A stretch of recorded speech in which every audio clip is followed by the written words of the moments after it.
Okay, so kwenye episode hii tutaona namna kutengeneza navigation drawer kwenye project ya Android. Okay, so navigation drawer ni just a layout ambayo ina item ambazo zipo upande wa kushoto. So nikiclick ActionBar Toogle, then hii ni navigation header and hizi ni navigation items. So kwa pamoja hii inaitwa navigation drawer. So for example, when I click home, okay, so hii ni home na hii ni grid system. So hii ni grid system kama grid system ya Bootstrap, na kwenye Android kuna grid system. So kwenye Android tunatumia card layout au card view. Okay, so hizi hapa ni Google icons. So nikija Google, okay, so now hii ni Google Fonts. So Google Fonts naingia kwenye fonts.google.com. So now hapa kwenye position ya kudownload font. For example, naweza nika click a particular font, then nika just click download SVG. Okay, so after downloading now nipo kwenye position ya ku just use hizo Google icons kwenye project ya Android. Okay, so when I click my installments, okay, so now hapa uta just kuweka content fulani ambazo unataka kuziweka, and then when I click log out, okay, so now log out successful and support, and now support page. Okay, so home hii ni just a fragment. Okay, so fragment tumeiband kwenye main activity. Okay, when I click my installments, okay, so hii ni installment fragment tumeibind kwenye main activity. Okay, and support, so hii ni just a fragment also na tumeibind kwenye main activity. Okay, so activity pamoja, lakini fragments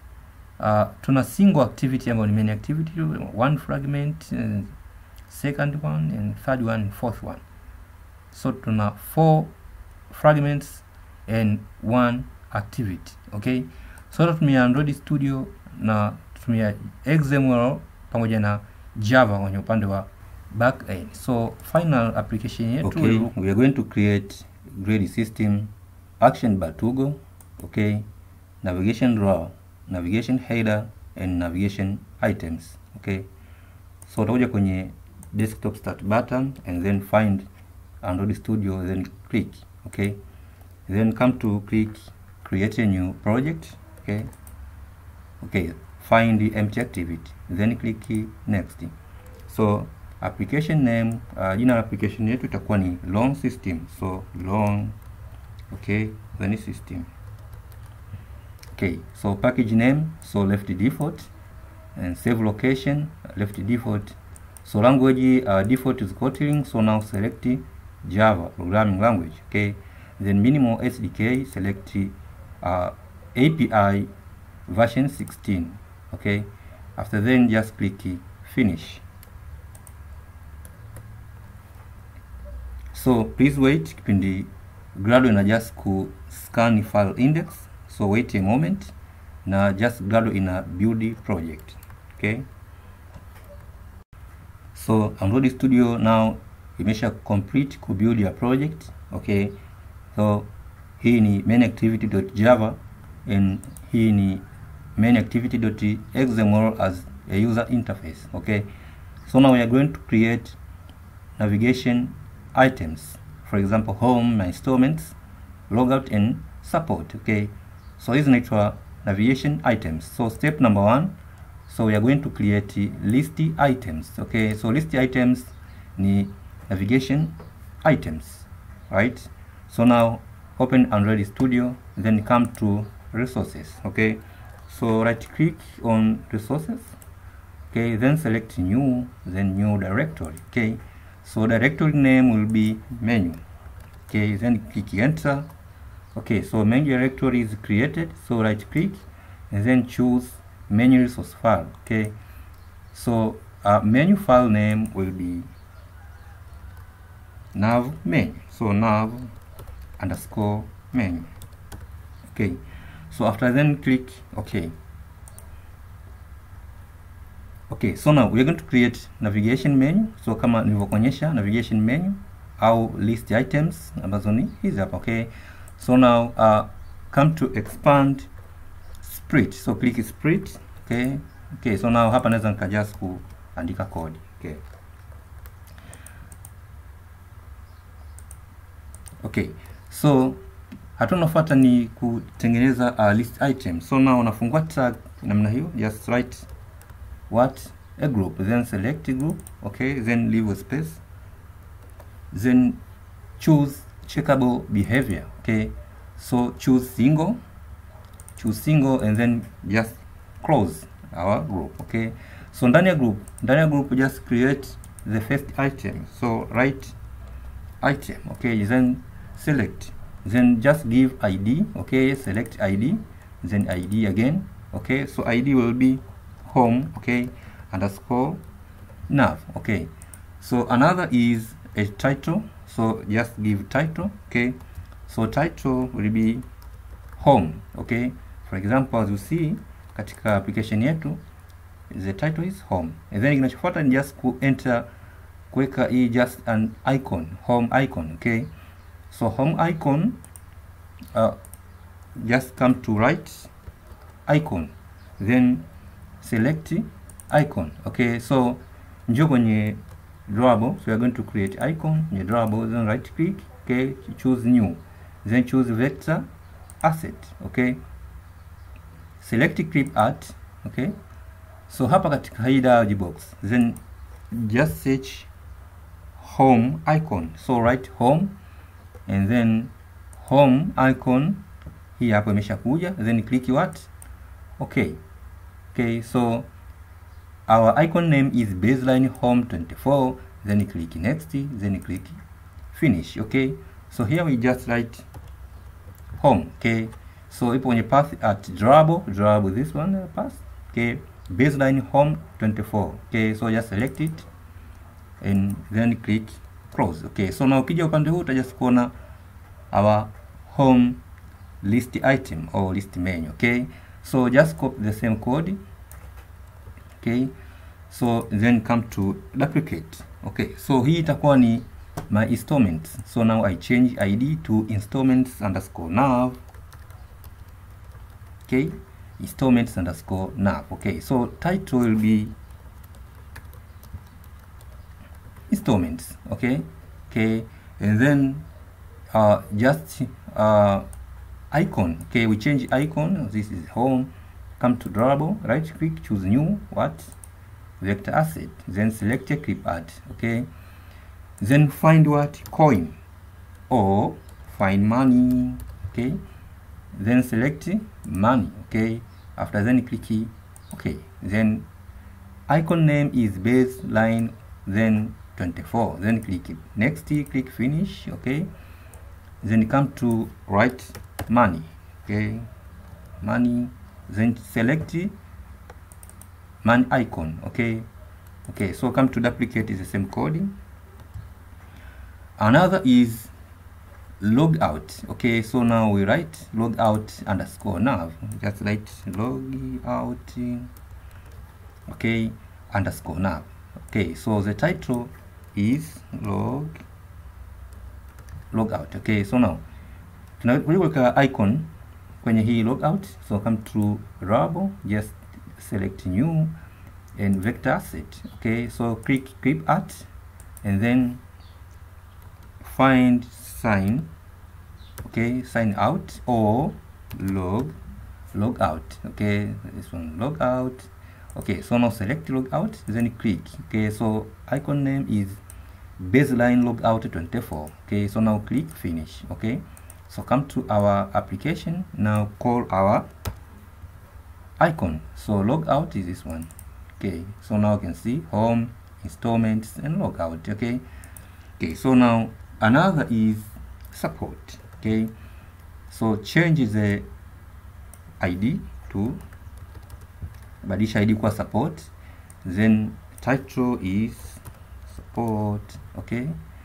And now icon, so icon, come to drawable again, right click new, select vector asset, okay. Then just find help, okay. So help, then select help center, okay. After then click okay, then click next, click finish, okay. So now we change icon to help, okay. So we select help center, okay. So home, installment, logout, support, Okay, so now hapa tume just close a group. Okay, so we create item. So navigate hapa, reduce. Okay, so just write item.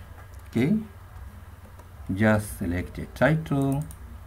Okay, and write more up to date. Okay, more up to date, and then click.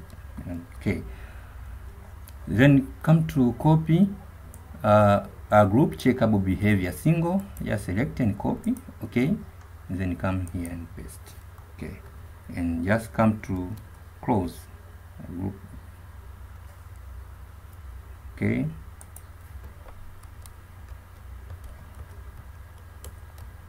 then close the group. Okay, so then create a menu. Okay, just select it. Okay, and just delete and come to close menu huku chini. So close menu. Okay, okay, so now just copy here hapo support. Okay, and come to duplicate ndani ya easy group. Okay, so now hii itakuwa ni setting navs. Okay, so settings underscore nav. Okay, so the title will be settings.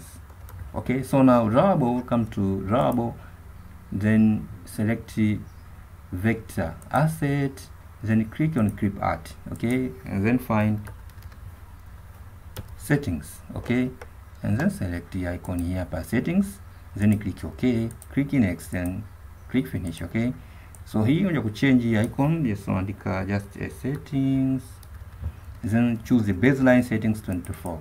Okay, so hapa tuna more updates. So when you click more updates, then hii option itakuwa selected: home, installments, logout, support, and more updates. Okay, okay, so now step inayofuata, then list item tumesha done Amazon his list items. Okay, so another step is creating a navigation header. Okay, creating navigation header. So what is navigation header?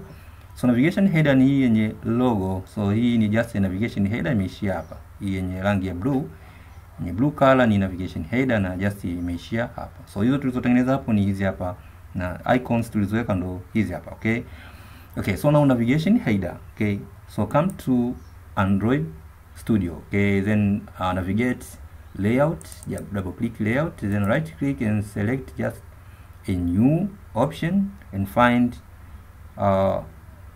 layout resource file. Okay, select layout resource file, this one. Okay, layout resource file, new layout resource file. Okay, okay, so a layout name will be nav. Okay, underscore what header. Okay, after then click OK. Okay, so navigation header, we'll just change root element from constraint layout to just select linear. So hapo na just kuandika a low capital letter and then select linear layout. Okay, after then click finish. Okay, so this is navigation header. Now expand, split. Okay, so now hapa just write height. Okay, so height attribute. Okay, just select height. Sorry, height is already defined here. So height attribute, then select 300 what dimension, height. Okay, so now background color. Okay, so come to values. Okay, come to colors. Okay, so now we create our own color. Okay, kutengeneza color, just come to hii ni color main ya application na hii ni just a color main ya application. So delete this color. Okay, and then just write 2. Okay, then A, then 2 A. Okay, then color here hapo just kutokea, then select it, copy. Okay, and come to paste here. So hizi zitakuwa ni color zetu. So we have a purple ambayo ni 500 color, this color name, and purple 700. Just paste again. Okay, so purple 700. Okay, and purple 200. So hizi ni colors ambazo tumezibadilisha. Okay, so now come to navigation header, just write background attribute. Okay, then select purple 700, so just write 700 na itatokea ipo kwenye path ya color, then purple 700. Okay, so now you can see hii ni height 300 dimension, just the height. Okay, so now another step is just create a relative layout. Relative, just write arrow R capital letter and select relative layout. Okay, choose width to match parent and height to match parent. Okay, after then I select also a background. Okay, so background is purple 700. Okay, and then close it. Okay, so now like your logo, so logo ni just hapa logo. Okay, so navigate kwenye kompyuta yako kufind logo ambayo unaipenda. So kwenye my computer, then just I select this image, then right click and select copy. Okay, after then come to Android Studio, then come to drawable, then right click, then paste it. Okay, then select to drawable hii hapa ambayo so version 4. Okay, hii version 24 achana nayo, so the first one, then select. My image name is navigation.png, as you see, navigation.png. File extension is png. Okay, and so now left default, then click OK. Okay, so inside relative layout, just create an image view. So just write image attributes, select image view. Okay, so width choose 200 and is dp. Okay, that is width, and height then 200, then dp. Okay, so image source now, then add an attribute src, then select image source to our image is navigation.png. that's at drawable. Okay, navigation.png. Okay, so now you can see our image. Okay, so now select the scale type. Now add the attribute that is the scale type, then choose center crop. So when I choose center crop, okay, in foreground gravity, the right foreground gravity. Okay, so now select to center this one. Okay, and just close it. So here navigation header. Okay, so now, so another step is to create ActionBar Toogle and Toolbar. So what is ActionBar Toogle and Toolbar? Okay, so ActionBar Toogle ni hii hapa. Okay, so okay, this one. Okay, so ActionBar Toogle ni hii yenye color ya blue. So ActionBar Toogle ime hold option menu. Okay, and hii ni ActionBar Toogle ambayo ni hii, and hii ni Toolbar. So Toolbar ni hii ribbon. Okay, and hii ni ActionBar Toogle. When I click ActionBar Toogle, navigation drawer will be opened. Okay, naona navigation drawer imetoka hapa, inakuwa kama imefichwa hide, imekuwa hidden hapa. When I click ActionBar Toogle, navigation drawer will be opened kama unavyoona. Okay, when I click again, navigation drawer will be closed. Okay, so when I click ActionBar Toogle. Okay, so now ActionBar Toogle imebebwa kwenye toolbar ile katika background na rangi ya blue. Okay, so you're going to create ActionBar Toogle and toolbar. So now navigation, so navigate activity main.xml. Okay, then click split. Yes, click split. Okay, so now hapa naweza kutengeneza hiyo navigation bar Toogle. Okay, so now change constraint layout au whatever layout utakayokupo hapa, just select. Okay, nyuma ya XML on yes. Okay, so now select it paka hapa. Okay, select kipande. Okay, after then delete it, and then just write drawer layout, and then just select drawer layout. When you expand, you can see select Android X drawer layout.widget.drawer layout. Okay, then select it. Okay, so make sure you leave a space hapa. So itaki kwa hivi, just make sure you leave a space like this one. Okay, so now give an ID attribute, ID. Okay, select again. So ID will be drawer. Okay, drawer is ID. Okay, so now remove a text view here, remove it. Okay, so just select a linear layout. Okay, so select match parent for width and height to wrap content. Okay, then set orientation. Okay, attribute, so orientation set to vertical. Okay, just close linear layout. So inside the linear layout, you are going to create a toolbar. Okay, so open tag and just write T capital letter, and then select Android X app compact widget.toolbar. Okay, select it. Okay, so for width, select match parent. Okay, and height, just put question mark. Okay, and then art, and then select art like this one, and then forward slash. Okay, and just select action. Okay, then bar, action bar, then find action bar size. Okay, this one, action bar size. Okay, again we just set background. Okay, just write background, then we just call our color ambao ni purple 700. Okay, so tutaona action bar to hii hapa imetokea. Okay, okay, so now we set an elevation. So una add elevation attribute. Okay, so elevation, just select 0 dimension. Okay, and we just add another attribute ambao ni theme. Okay, so add Android theme. Okay, so Android theme, and just select theme, then app compact, day night, then day action bar. So select hii hapa. Okay, so namna kuipata, just write day. Okay, day, so D capital letter and N capital letter.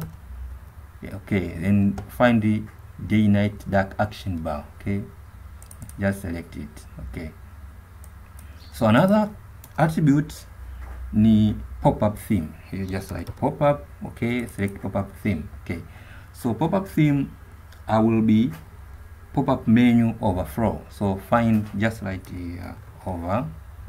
So select widget app compact, then choose light, then pop-up menu overflow. Okay, so select it. Okay, and then okay, so now we add subtitle text color. Okay, then select subtitle text color to text color will be white. Okay, and title text color will be white again. Okay, okay, then add ID. Okay, so add another attribute that is ID. Okay, select it and select again. ID will be toolbar, and then close it. Okay, let's close it here, close hapa hivi. Okay, hivi itaifuta ile mbele yake. Okay, so another step is, okay, just come frame layout. Okay, so frame layout, step number 4. So frame layout ni ile ambayo just inaonyesha nikiclick action bar Toogle, for example, inafungua drawer layout. Okay, when I click installments, then installments itakuwa opened ambayo ni hii. So hii ni fragment installments. Okay, and when I click support, okay, then support fragment will be opened. Hiyo ni kama page fulani zinafunguka. Okay, click menu fulani inafunguka page fulani. Okay, so ili kuwezesha jambo hilo, so hizi fragments zote zitafungukia kwenye main activity. Okay, so kwenye main activity zikija tunazibind kwenye layout moja, tutaipa jina la frame, tunazibind. So now frame layout, just write the frame layout. Okay, width will be match, height will be wrap. Okay, okay, so after then we just add one attribute ambao ni ID. Okay, so ID is just fragment okay, open frame fragment, open, after then close frame layout. Okay, so after hii tag ambayo tumeclose ya linear layout hapa tuna just kuja kutengeneza now navigation view layout. Okay, what is navigation view? Okay, so another step is to create navigation view. Okay, so what is navigation view? So navigation view ni hii hapa, hii kwa pamoja inaitwa navigation view. So navigation view imehold navigation header, okay, and navigation items. Oh, navigation items, navigation header, kwa pamoja hizi zimebebwa kwenye navigation view. Okay, so now tunatengeneza navigation view ambayo ita combine navigation header ipo kivyake and navigation items zipo kivyake. So nikija katika Android application nilivyokuonyesha, tuna navigation header ipo kivyake kama unavyoona, and navigation menu na zenyewe zipo kivyake. So now we need to combine navigation header and navigation items. Kitendo cha kucombine tutakuwa tumetengeneza navigation drawers. Okay, so navigation drawer tunaiachieve kwa kuweka layout inaitwa navigation view, right? So come to main activity again after closing a linear layout. Okay, so tunatengeneza navigation view. So now add material navigation view. So just write n capital letter, then select com.google.android material navigation view. Select it. Okay, so now for width choose 300 dimension. Okay, for height just choose match parent. Okay, so we add an ID equal to nav. Okay, so just like nav underscore view. So nav view is ID. Okay, so we add another attribute that is layout gravity. Okay, so now select layout gravity ambayo ni hii.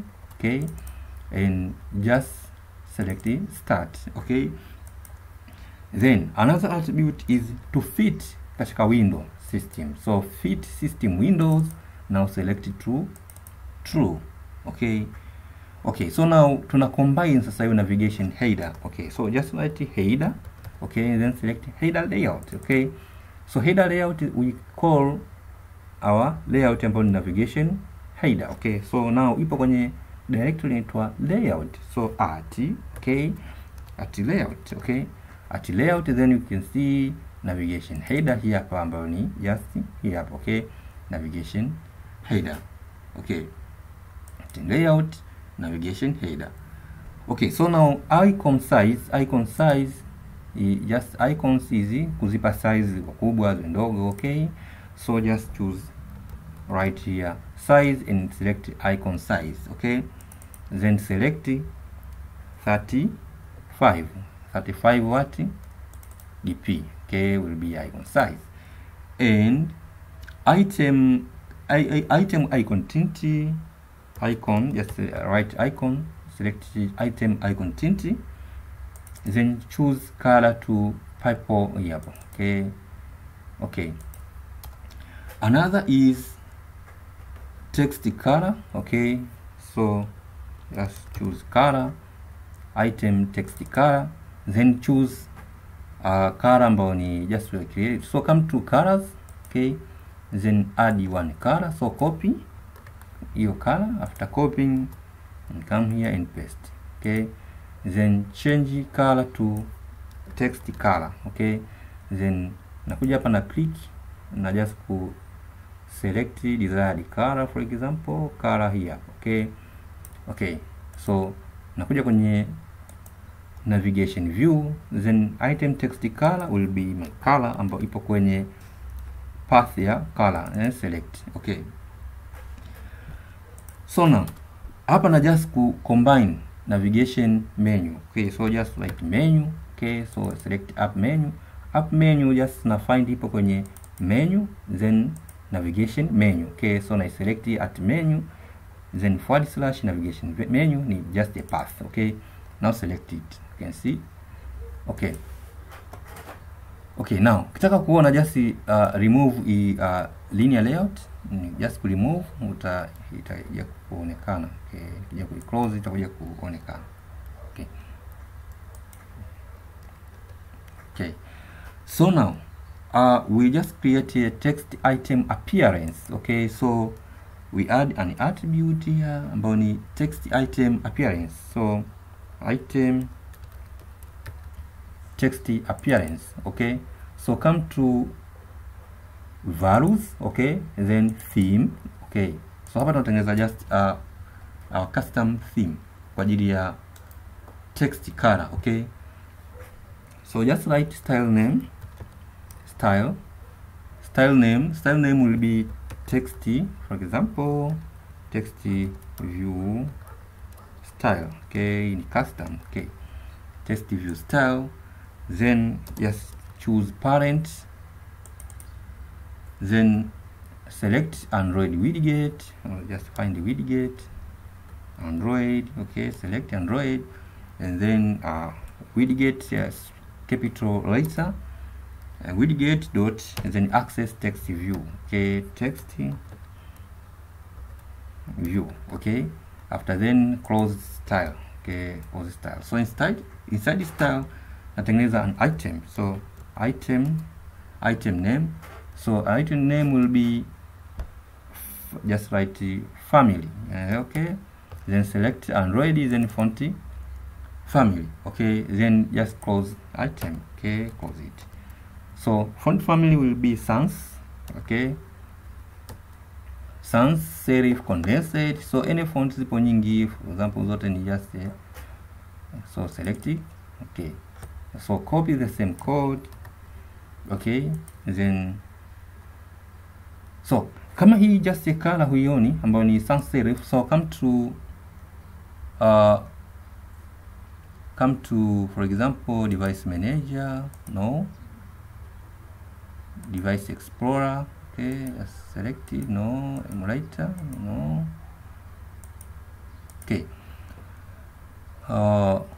okay, so now just leave it. Okay, so now hakinachofuata just to create a text size. So just copy the same code, come to duplicate. Okay, so now change item name to text. Okay, then select size. Okay, text size. So text size will be 14. Okay, then we choose just like pixels 14. Okay, so text color, let's copy the same code, just right here, color. Okay, and select text color. Okay, yes, text color. Okay, text color. Okay, sorry, text color. Okay, so now text color, sorry, just write Android text color. Okay, this one. Okay, Android text color. So text color, then press hexadecimal values. Okay, so naanza na hash. Okay, and then FFF and be text color. So come to main activity, then we call hii ambayo ni style name is text view style. So we come to call style name is text view style, then we call. Okay, now step number 6, we now create fragments. Okay, we are going to create fragments. Okay, so fragments ndo hizi ambazo just ni click home na open home, installments na open installments. Okay, support ina open support. So hizo zinazokuwa opened hizo zinaitwa ni fragments. Okay, so now hizo ni kama page kwenye HTML. So ni click home, naenda kwenye home page, my installments, for example installments.html, for example support, for example support.html. So kwenye website tunaziita ni web pages, lakini kwenye Android can be activity or fragments. Okay, so tunatengeneza fragments and tunazilink ili akiklik ifunguke. So kitendo cha kuzilink maana yake una reason which item is selected.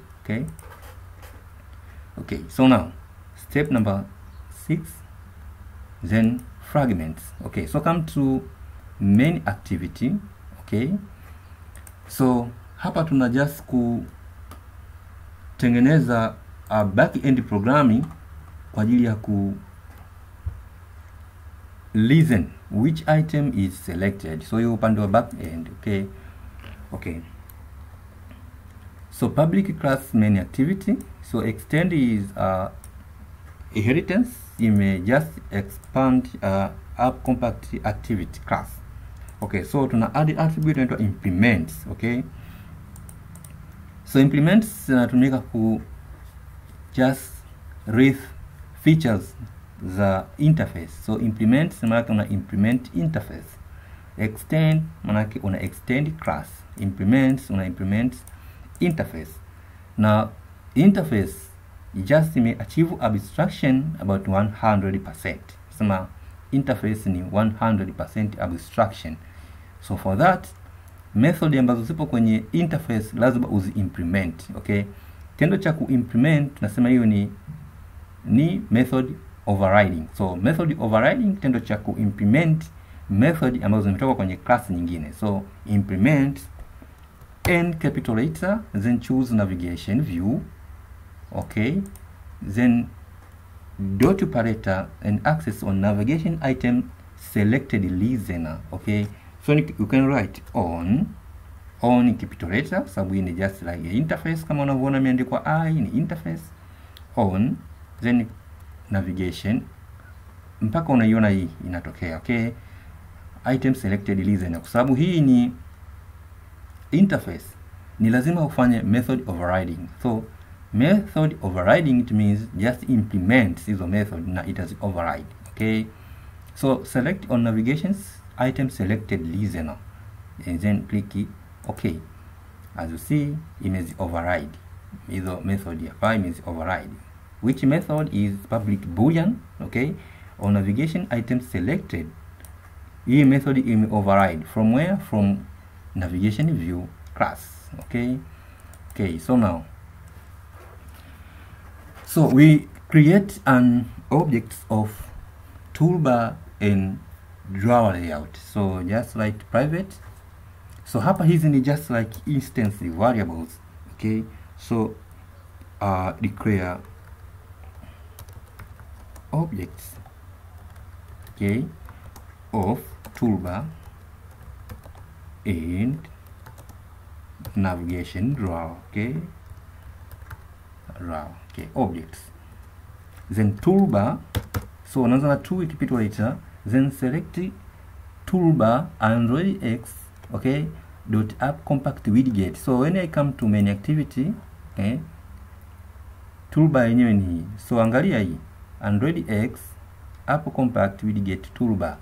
So make sure una select hii class. Okay, sasa hapa tool. Okay, and then select hii hapa Android X app compact widget. Ukiselect hii chini yake application ita run exceptions.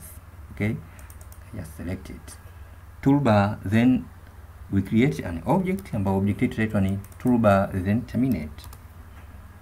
Okay, so again we create another object that will be a private. Okay, then select drawer layout. So drawer layout is the Android X dot drawer layout dot widget. So when I come to main activity, drawer layout ni hii hapa. Okay, drawer layout. So just come to main activity, drawer. Okay, layout, then just give object name as a drawer. Okay, and then terminate. Okay, so after set content view ambayo hii ni kama ni main method. Okay, kama kwenye C++ inaitwa ni int main, lakini hapa just hii ni kama main method na ime inflate inaitwa hii activity main.xml. Okay, so now hapa tuna just ku initialize. Okay, so initialize objects. Okay, objects zipi? Toolbar and drawer. Okay, so just drawer So now just we find view by ID, okay, and r dot id dot, then our drawer ID ipo kwenye hii hapa, ID is drawer, okay. So now we access that ID in is drawer, okay. So when I click control button, I hold and then I position cursor, nikiclick itanipeleka hapa, italeta hapa, okay. Terminate. So hakikisha no multiple implements, okay.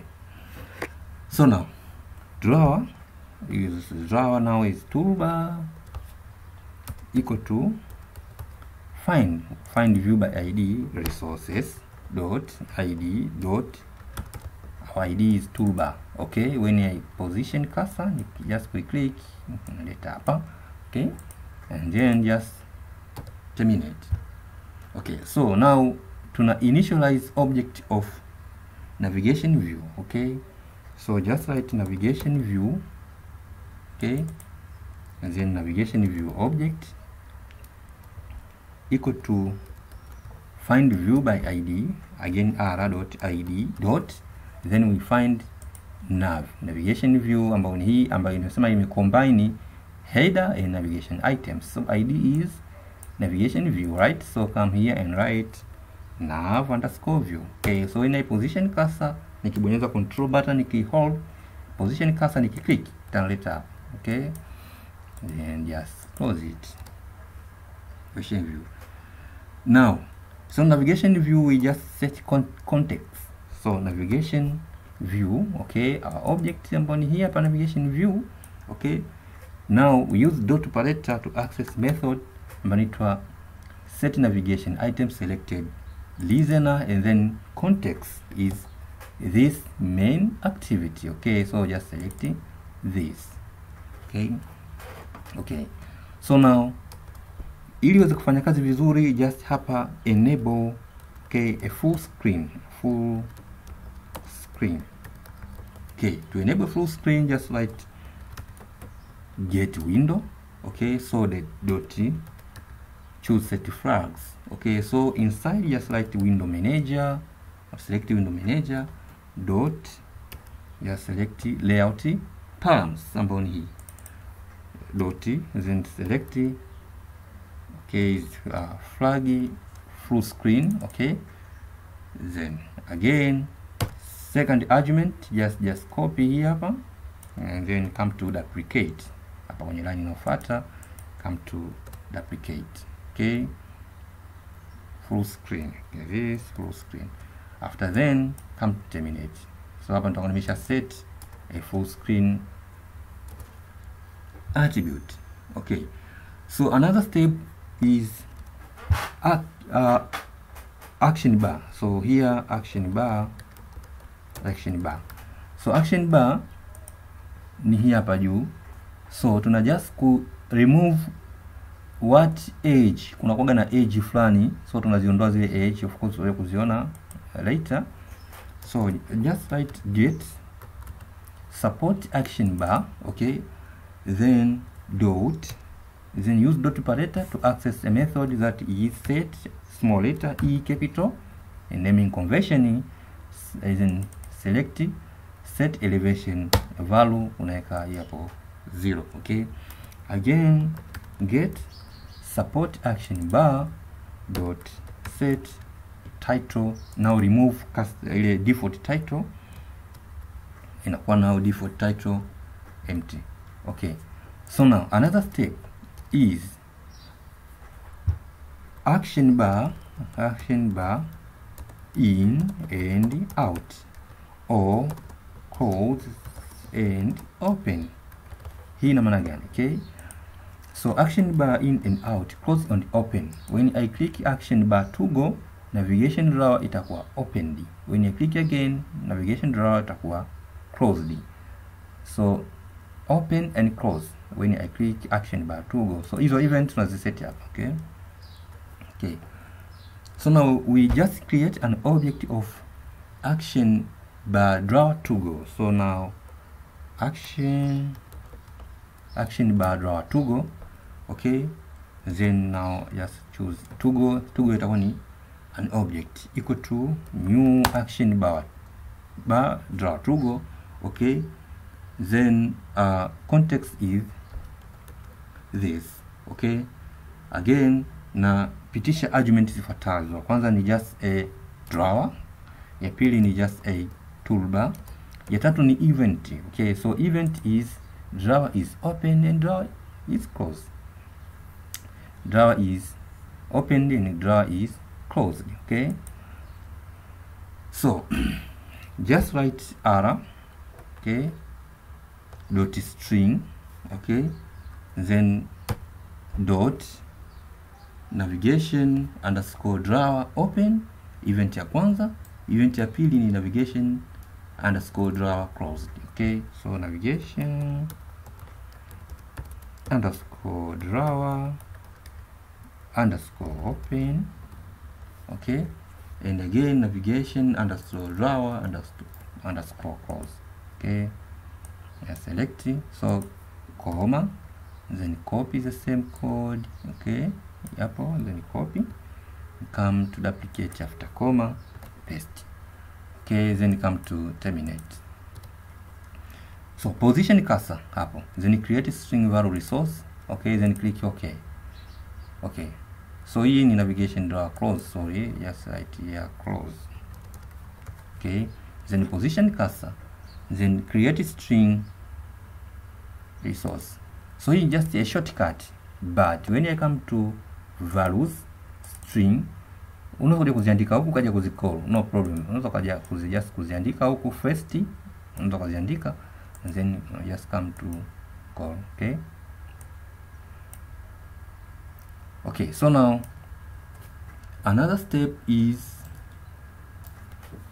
okay, so just come down.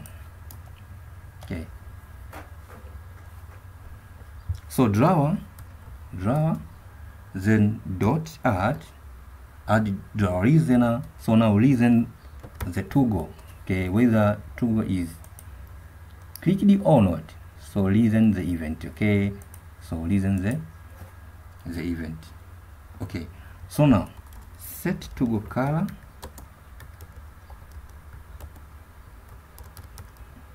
the default, okay, is black. So ukiangalia Toogle default color inakuwa ni black color. So now tunaweka custom color from default color. Okay, okay, so now Toogle tunaibadilisha Toogle,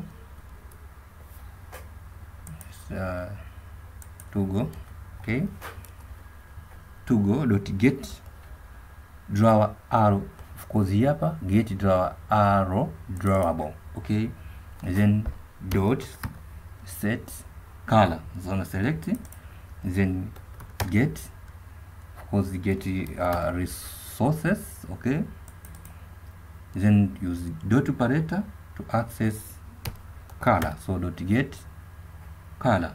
Okay, then hapa napitisha resources.id dot then access color white. Okay, I think get color r.color, I'm sorry, r.color. Okay, then color name dot then access white. Okay, okay, so another step is to bind. So now bind default fragment. Okay, so now naposema una bind default fragment, maana yake ni kwamba sasa kwenye web page. Okay, so kwenye web page kuna file inaitwa index.php or .html or home.html php. So ni first page kufungua kwenye website, ndio maana inaitwa index. Okay, okay, so na kwenye Android unataka ikifunguka application kuna page ambayo itakuwa ni default, yenyewe itakuwa ni kwanza siku zote kufunguka, na ndio itakuwa ni hii hapa, itakuwa ni the first page kuwa open. So hii first page tunataka tu bind ije ufunguke katika main activity. Okay, so for that we bind fragment to activity. Okay, yani kama index.html kama unavyoona ile index. Okay, so bind default fragment, and the default fragment is home fragment, okay, or index. Anyway, kwenye website is index, okay. Okay, so now we just use toogle.sync state dot then access sync state, okay. After then, if then select state, save the instant state, okay, is equal to null, right? Then now bind a default activity, default fragment. So get support fragment manager, okay. So access get support fragment manager, okay. Use dot operator to access begin transaction, okay. Dot operator access the method dot replace, okay, and then replace resources dot id dot frame. So our frame fragment open ambapo kwenye main activity, okay. What is the frame? Frame ni hii hapa ambapo tulisema hii nini, activity zote za fragment zote zitafungukia hapa, okay. So tume access id frame fragment open, okay. So now we access id kwa ajili ya kubind fragment kwenye hiyo activity, kwa sababu fragment haziwezi kufunguka zenyewe. So fragment zinategemea activity, so zile activity state is activity on create, on resume, on pause, on start and so on. Fragment itadependi zile state zote za activity. So unaweka comma then unaandika new then name fragment name. So come to layout, right click, select a new, then fragment, then blank fragment, okay. So fragment is home. Home just naanza na capital letter kwa sababu ni class naming convention, okay. So now click close. So itatengeneza home.java na itatengeneza home.xml. Kwa hiyo itakuwa ni upande wa back end, itakuwa ni front end. So nazi close hizi, okay. So now new what? My fragment is home. So niki just write new h is home, okay, new home, okay. So now dot commit and then come to terminate, okay. Again navigation view dot set check the item, then r dot id dot access home navigation, okay, ambayo ipo kwenye kwenye navigation menu. So nime access ambayo ni hii hapa, right, okay. Okay,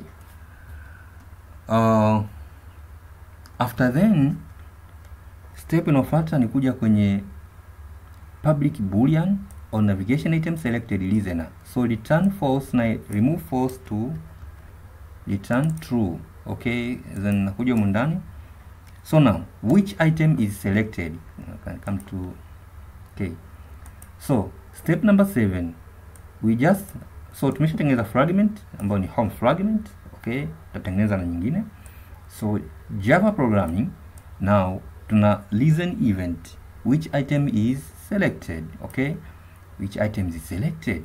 So kija katika our application now tuna items 1 2 3 4 4 items, okay.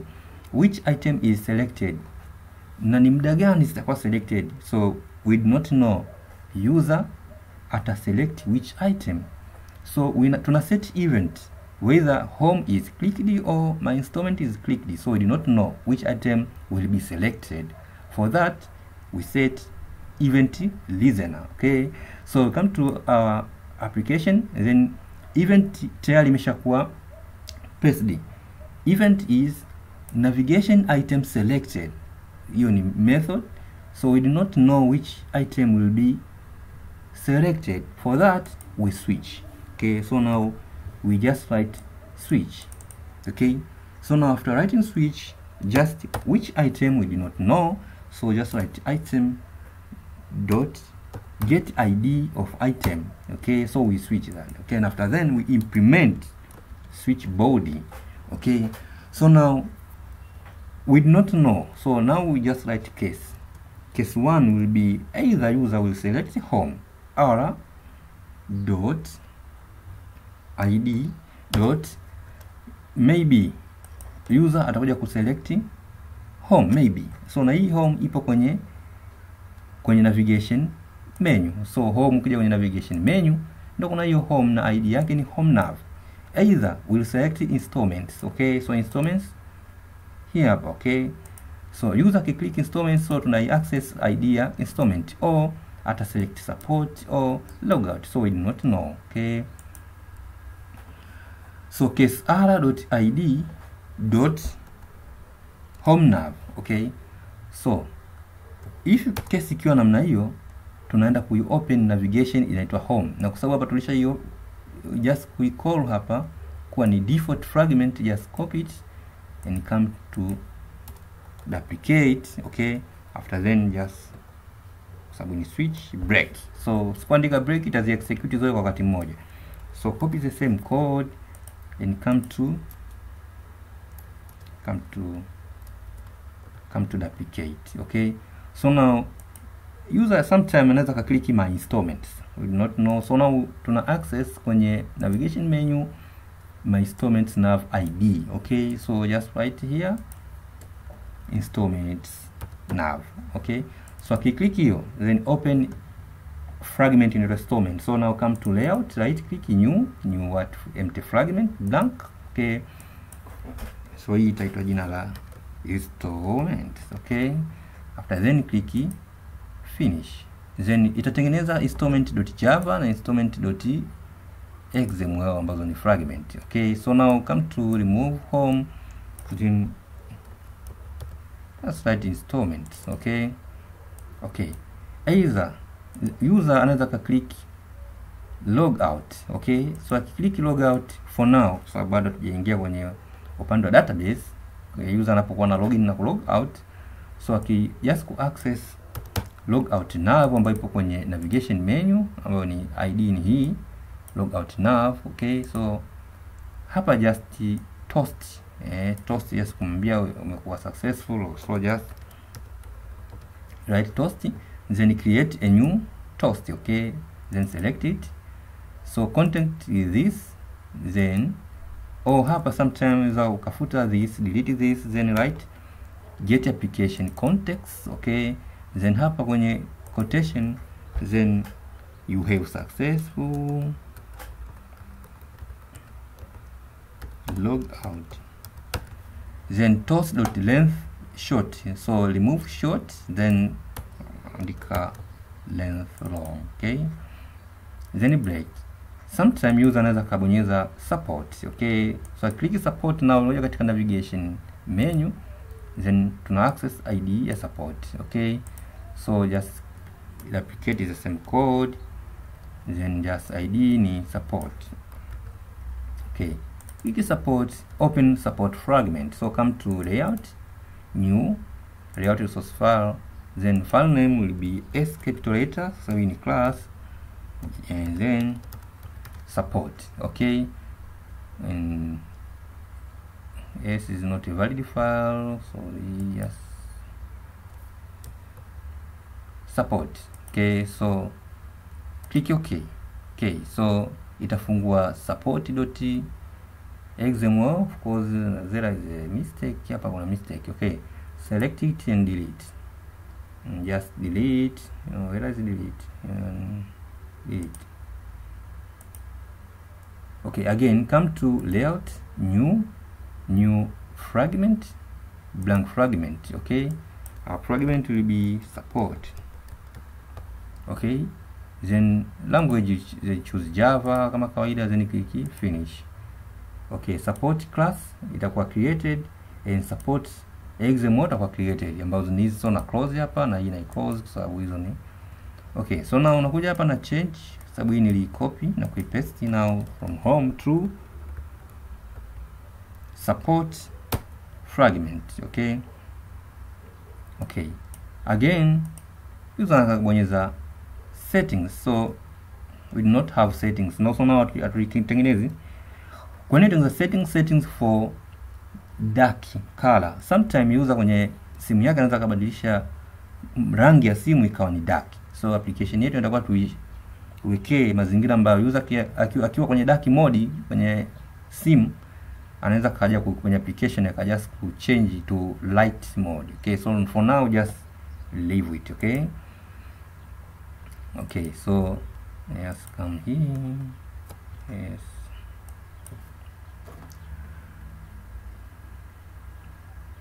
okay, so now after break, so tuna uhakika kwamba now drawer is opened. User ameshaifungua ameshaifungua drawer. Okay, so when I click home nav, okay, when I click installment, so when I click log out, maana ile drawer itakuwa inatoka nje, okay.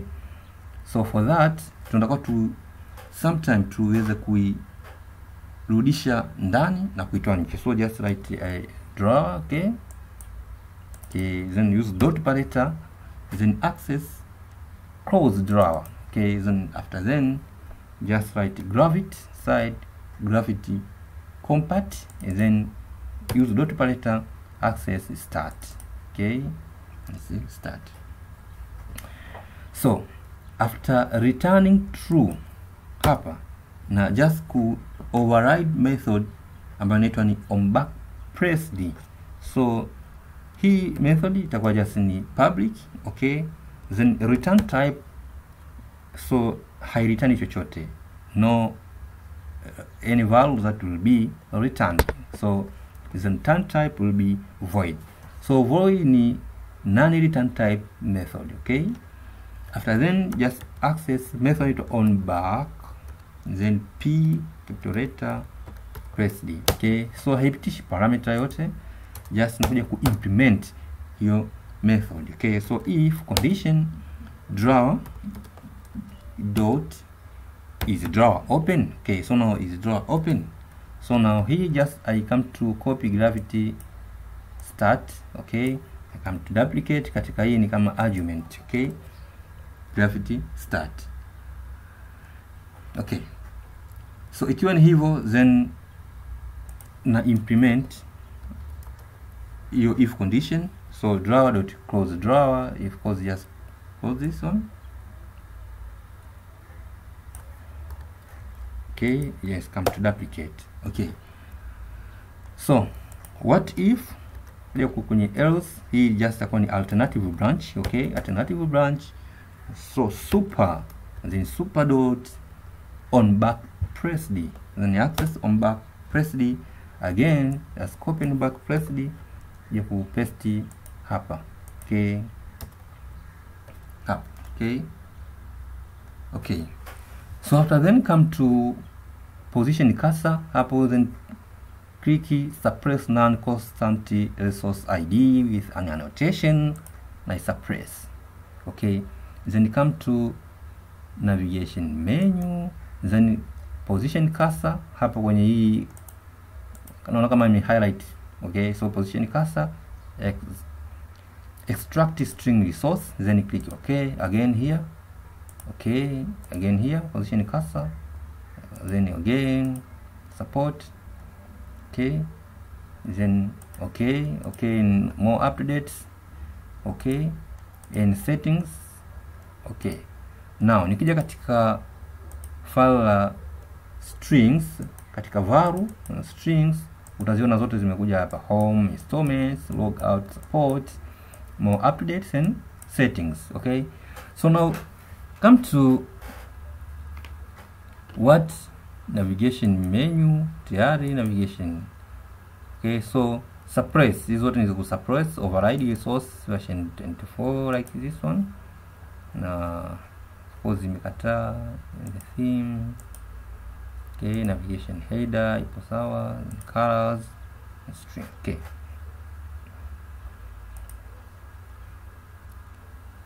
so step number 8 is all about the grid system. Okay, so what is the grid system? Okay, so we are going to create grid system. Okay, so grid system ni layout ya Android ambayo ina kadi view. So hii ni card view na ni grid system kama ya Bootstrap. So kwenye Bootstrap kuna grid system.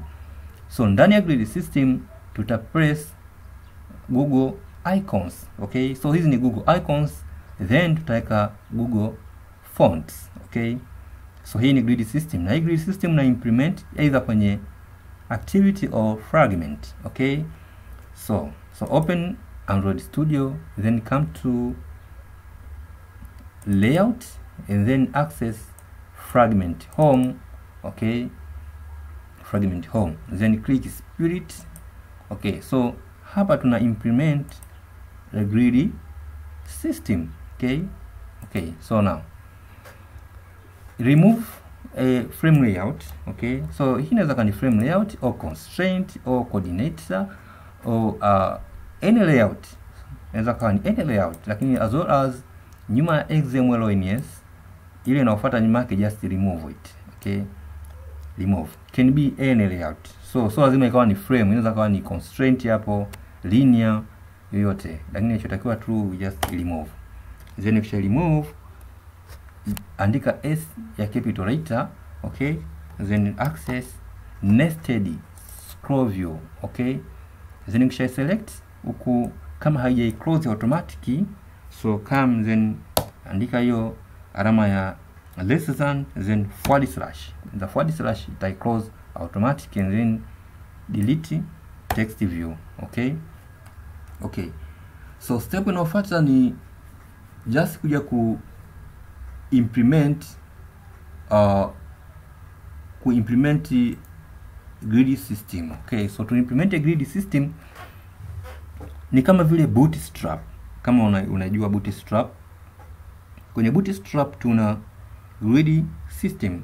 So kwenye Bootstrap unaanza na card class. Of course ni just kuonyesha kwenye Bootstrap unaanza na card, so unaanza na div class. So in Bootstrap, then div class equal to, then unaandika container.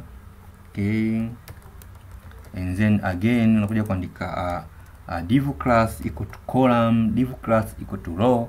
Hizo ni just grid system. So kwenye Android tuna layout inaitwa grid layout, so just create a grid layout. Okay, so match parent, width and height will be match parent. Okay, so layout margin, just write margin, layout margin equal to 2, then 2 dp. Okay, 2 dp. So now how many columns kwenye your grid system? How many columns? Hii ni first column, and then hii huku ni second column. Okay, so how many columns? 2 columns. So just write column count, I have 2 columns. Okay, how many rows? 1, 2, 3, 4. Okay, so 4, chini ipo chini kule haionekana, lakini tuna 4 rows. Okay, so how many rows? So just like row. Okay, now select row count, we have 4. Okay, and then close the grid layout. Okay, that we just create a card layout. Okay, so C capital letter, and then access Android x.cardview.widget card view. Okay, so width, so select width to wrap content. Okay, width to wrap content. Okay, and height will be wrap content. Okay, again hii itakuwa ni just a row index 0. Okay, so row weight, just write weight, row weight equal to 1. Okay, but column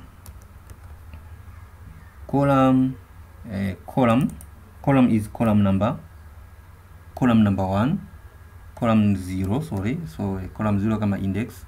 So column weight, just write weight, column weight equal to equal to 1. Okay, so gravity, select layout gravity equal to fill. Okay, so layout margin layout margin equal to 4 dimension 4 dp. Then corner radius will be 8 dp, and then card elevation. Okay, then card elevation will be 8 dp. Then we close our card view itakuwa hivi. Okay, so inside the card view, then we create a linear layout. So the linear layout itakuwa na orientation vertical. So A capital return access linear layout. So wrap content, height wrap content. Okay, so set orientation, okay, to vertical. Okay, and now set gravity, select of course the gravity, not layout, gravity is center. Okay, center, of course, center vertical. Okay, then pipe, pipe is symbol near pipe, then center horizontal. Okay, center vertical and center horizontal. Orientation is vertical. Okay, another attribute is gravity center. Okay, so now gravity layout gravity. Okay, gravity is center. After then we close the linear layout. Okay, inside the linear layout we just create an image view. So image views zitakuwa ni hizi hapa, Google icons.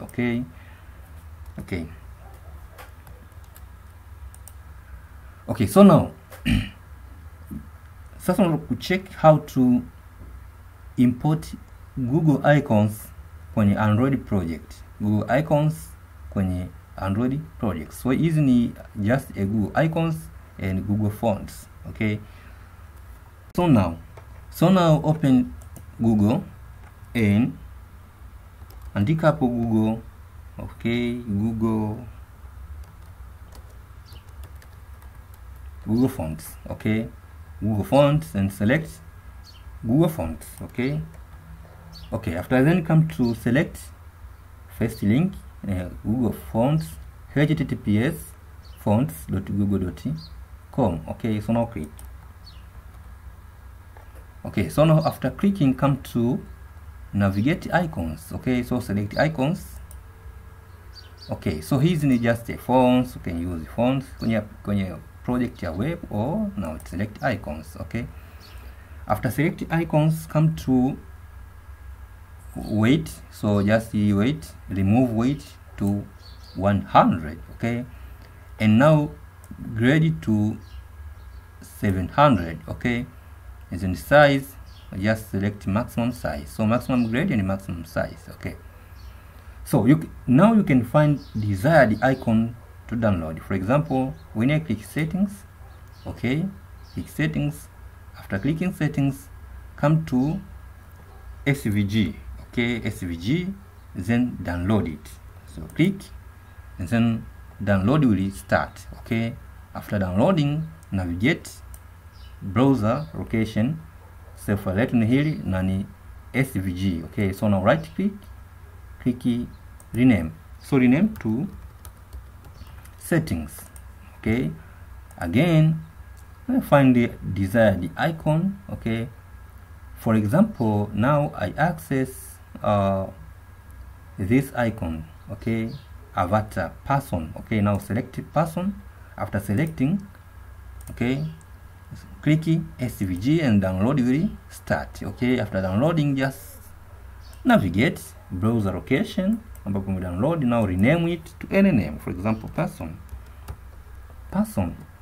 Okay, so unaweza download nyingi unavyoweza. Okay, download nyingi unavyoweza. Okay, so download na just select it, then just click on SVG. ina download, then we just ku find the location, then unakuja ku rename, then for example logo underscore for example 10. Okay, after downloading all image, okay, so now select image, for example mimi is download hizo hapo. Okay, now click copy, right? So after that come to Android Studio, and then kwenye drawable right click drawable, then click new. Okay, then select what vector asset. Okay, and then select local file svg ambayo tumezi download. Hii ni clip art ambayo tuwa select at the first name tulikuwa tunaanza tutorial. So create local file. Okay, so now navigate, so na click hapo kwenye navigate, then see. Okay, my name is Samir. Okay, then I access downloads. Okay, see my logo, so logo 8, then click OK, then click in. So default color is black. Click OK, click finish. Again, drawable, new, vector asset, then local file, browse, logo 5. Okay, next, finish. Again, new, okay, vector asset, local, navigate. Okay, and then now is logo 4. Okay, next, finish. Okay, so now come to expand drawable. Okay, so logo zetu ni hizi hapa, so logo 8, logo 5, logo 4, logo 1. Okay, and then we have setting person kwa namna ambavyo utakuwa umerename. So now tuna change color. Okay, so come to logo 8. Okay, so default color is black. Okay, so now tunaweka our custom color. So come to values. Okay, expand values. After expanding, okay, then open colors.html. Okay, so tuna rangi zetu hizi, na rangi inaitwa purple 200, purple 500, purple 700. So I'm going to use this color. Okay, so come to logo 8, then remove fill color, then 700 color. Okay, so now just call it. This one 700 color. Okay, now you can see rangi imechange. So unaweza kaika hexadecimal value hapa, no problem. Okay, logo 5 now I select, then remove. So unaweza specify hexadecimal values. You can specify, now you can see rangi ina change. Okay, but for now I'm using a custom color that is 700. Okay, so logo 4 again, so remove it. Okay, to our custom color. Okay, that one. Okay, again logo 1 and custom color is this one. Okay, so remove color to our custom color, this one. Okay, and again logo 7. Okay, this color, this is percentage. Okay, custom color. Okay, so logo 6. Okay, this is a mathematical function. Okay, let's put it 700. Okay, logo 10. Okay, default color is black, and just put it our custom color. Okay, in logo 3. Okay, logo 3, and then let's put our custom color here. Okay, logo 2 again. Okay, logo 2, our custom color. Okay, and person, and put person color will be our custom color again, in settings. Okay, and just put our custom color on settings. Okay, so now right click and then click close all tabs. Okay, so now open Fragment Home. Hapa ndipo tumeishia hapa. So now just add image tag, image view, select image view. So image view width will be 150. Okay, 150 is just dimension. Okay, and height will be 150 dp. Okay, so layout margin layout margin will be 5 at dp. Okay, that's our logo. Okay. So image source is logo. Let's select logo 1. Okay, now you can see our logo. Okay, so now we create a text view. Okay, so just open tag that is text view, that is wrap content, and wrap content, then text color will be text. Okay, so we have a color inaitwa text. Kija katika colors text, you can create color like this, text color. Okay, so text itakuwa nini? Text will be, so kama katika Android will be requested amount, kama unavyoona unaona requested amount. Okay, text. Okay, and the text is requested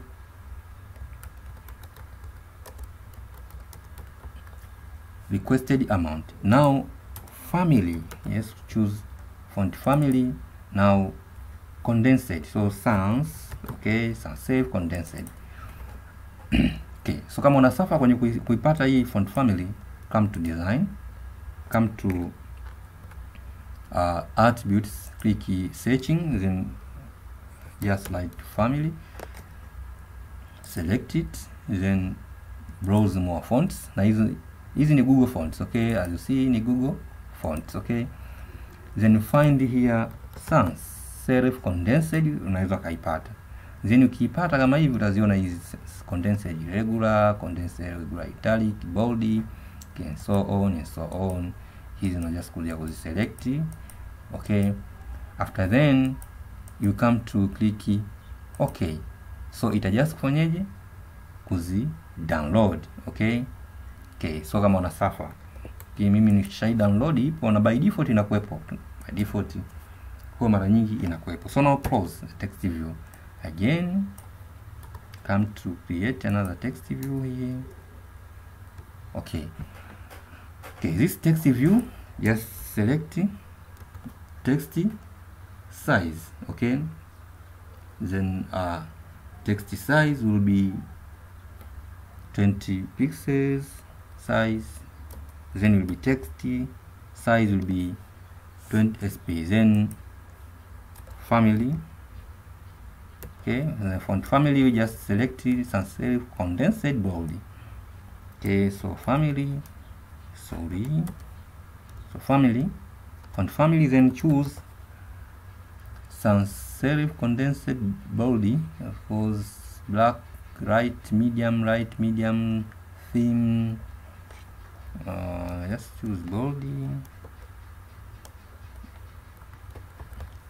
Okay, so now come to design, come to family, select font, then more fonts. Okay, and then sans.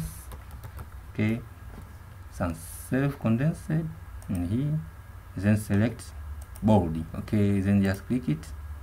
Okay, make sure you download. So sans serif, now just select sans serif condensed. Okay, find bold, medium, black. Let's choose right. Okay, so add another attribute is text style is bold. Okay, you can see imekuwa bold.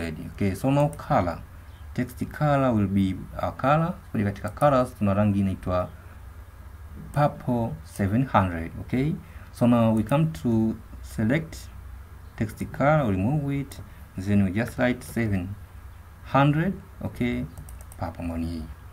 So now it looks so nice. Okay, so now ID is requested underscore amount. Okay, so kinachofuata now ni kucopy na kupaste. Okay, copy na kupaste. Now select Android card view. Okay, hapo just select it mpaka hapa kwenye hii card view ni restart hapo. Okay, now copy. So hapa nikijust kuweka comment, okay, just kuweka comment, hii ni for example hii ni row 0 column 0, so row 0 column 0, okay, row 0 column 0, then copy again 0 column 0, this one. Okay, hapa nime minimize, and when I click this icon hapa ninakuwa na expand. Okay, when I click nitakuwa na minimize. Okay, so select it.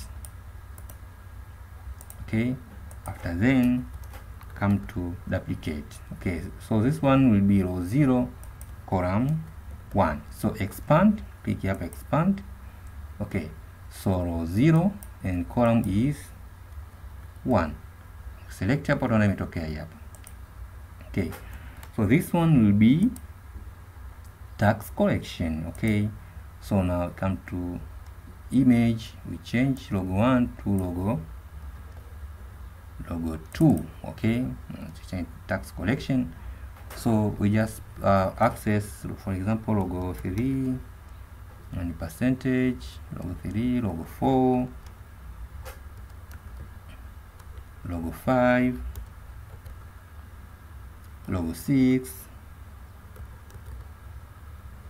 logo 7, yes, percentage. Okay, so requested amount, now we remove requested amount, we just write tax correction. Okay, and hapa just remove this hapo. Okay, then ID is tax collection. Okay, tax collection. So now tunaweka static data, lakini baadaye hizi data zilizo kwenye database. So now put static data and kwenye requested amount. Now again kwenye requested amount hapa, and hapa weka static data. Okay, so for example requested amount is 500 for example. Okay, static data. Okay, 500 and 500 for example .00, then Tanzania shilling, can be USD, can be any. Okay, okay. So again tunakuja ku minimize. Okay, minimize card view and minimize card view by just card view minimize. Okay, so have row 0 column 0, row 0 column 1. Okay, so hapa tupo kwenye row 0, hii ni row number 0, column 0, and hii ni column 1. Okay, so now copy the same code and come to duplicate. Okay, so hii itakuwa just a row number 1.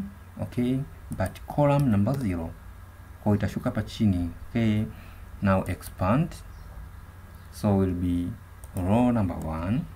Okay, but column 0. Okay, now you can see, so will be direct charge. Okay, so now tuna change text from tax collection to direct charge. Okay, okay, tunakuja kwenye ID, so we change ID to direct charge. Okay, so tuna copy the same code. Okay, so just hapa nime expand, hapa nime minimize. Okay, just copy it. Okay, nakuja ku duplicate, ku paste row 1 column 0, so hii itakuwa ni row 1 column 1. Okay, so now row 1 column 1. Okay, so now expand it, so now I change to row 1, then column is column 1. Okay, now you can see. So now change image will be logo 3, for example, logo 3. Okay, and this will be logo 2, so I change to logo 2. Okay, it's the logo 3. Okay, so here itakuwa nini? Total charges. Okay, so total charges total charge. Now let's change it total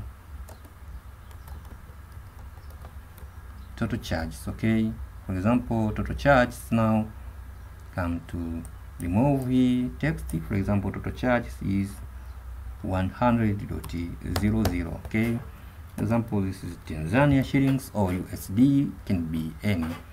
Okay, and then tuna change ID to total charges. Okay, total charges. Okay, so now na remove the icon. Okay, so logo 3, for example, logo 4. Okay, select 5. Okay, select 6. Okay, now 6. Okay, so now minimize. Okay, now minimize again. This one. Okay, so ilikuwa ni row 1 column 1 imekwisha. So tunaenda kwenye row 2 column 0. So now copy it. Okay, now come to duplicate.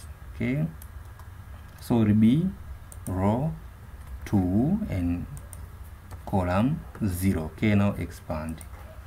So now we change row 2 and column will be column 0. Okay, so here itakuwa ni just, okay, yes, image feature path, find it. Okay,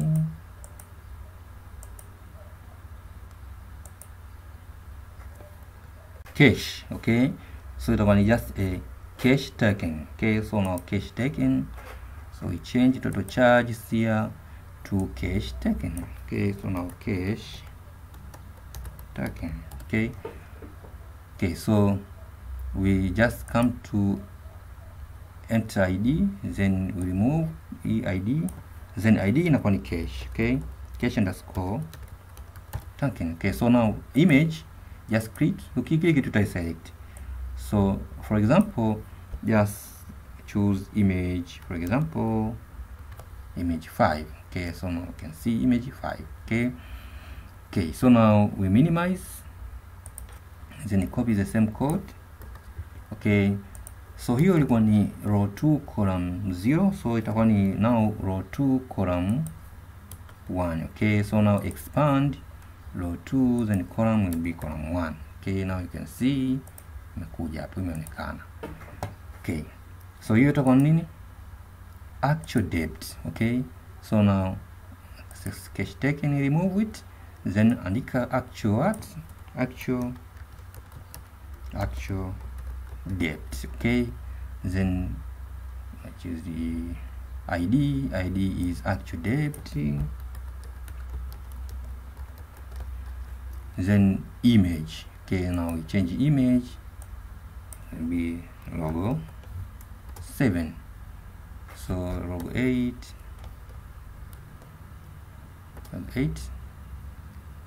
Okay, logo 10 for example. Okay, logo 10. Okay, so again we just minimize. Okay, so hii ilikuwa ni just row 2 column 1, so last itakuwa ni row 3.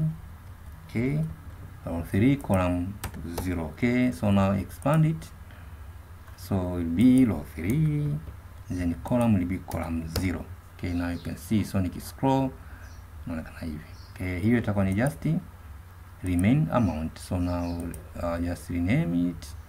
This will be remain amount. Remain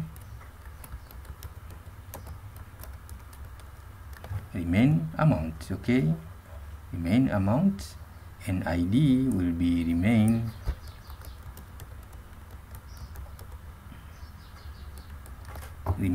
amount. So come to change avatar, then we just select logo as a, for example, any. So in a enter person, you can see remain amount. Okay, so last one ilobakia ni hii ambayo ni of course is status. Hii status. Okay, so come to minimize. Okay, so hii ilikuwa ni row 3 column 0, then last itakuwa ni row 3 column 1. Okay, so expand it, row 3, that column will be column 1, Okay, so now rename remaining amount hii hapo to itakuwa ni status. Okay, status. Okay, so ID will be status. Okay, status. Okay, so text size, just remove it. Okay, remove text size. Okay, then just status here. Okay, so here somewhere. Okay, so kinachofuata just to change avatar. So avatar will be, for example, logo underscore, for example 5, let's see 5, logo 5 or logo 6, check logo 6, logo 7, logo 8. Okay, logo 8. So na hapo unakuona kwamba color ni red. Kwa nini? Because installment on progress. Okay, so installment ikiwa on progress inabidi uweke nyekundu, lakini installment ikiwa completed inabidi uweke rangi ya green. Okay, na hiyo itafanyika kwenye upande wa back end tukienda kule kwenye upande wa database. So now you select current logo, then come to colors, then copy current color, then come to duplicate, then change color name to red, then select and then choose red. Red in here, red color. Okay, so now come to logo 8, then color name ondoa hii purple, then access our color that is red. Taiona imeandika hapo, na huku just ukija kwenye application yetu tutakuwa tumeonekana hivyo. Okay, so come to text. Okay, so text color now, select text color to red. Okay, to red itakuwa hivi.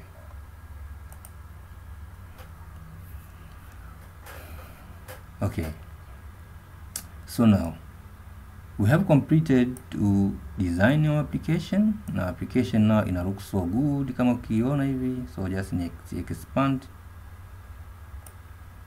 Okay, so application yetu ni hii. Okay, sorry. Okay, so yes, okay, so application yetu ni hii. Tukifungua taonekana tu kama hii hapa. Okay, hii hapa. So now ni responsive. When ni click orientation, nikichagua landscape, unaona kwenye landscape inavyoonekana. Okay, nikichagua portrait, na portrait inavyoonekana responsive. Okay, okay, so now kwenye tutorial hii, tutorial number 1, okay, tunakuwa tumemaliza. Okay, so we have completed tutorial number 1. So nini tumefanya? Tumetengeneza navigation items. Okay, navigation items, tukatengeneza navigation header, tukatengeneza ActionBar Toogle and Toolbar, frame layout, tukatengeneza navigation view, tukatengeneza hizo fragments, installments, home and support. Kwenye upande wa Java tumelisten which items selected from list items. Okay, cha mwisho ambacho tumekifanya hapo ni kutengeneza grid systems kwenye home fragment au card layout. Okay, so kwenye episode now inafuata, episode number 2 or tutorial number 2, we are going to create a database. Okay, in a database, tengeneza database customers, installments, employee and message. Customer watakuwa wanachukua loan, so customer watakuwa wanachukua loan, na wakishachukua loan of course tutakuwa tuna install installments zao, na employee watakuwa wanafanya kazi kwenye hiyo company, na message ambazo customer watakuwa wanazituma kama complaints na kadhalika. So hiyo ni tutorial number 2. Okay, so goodbye.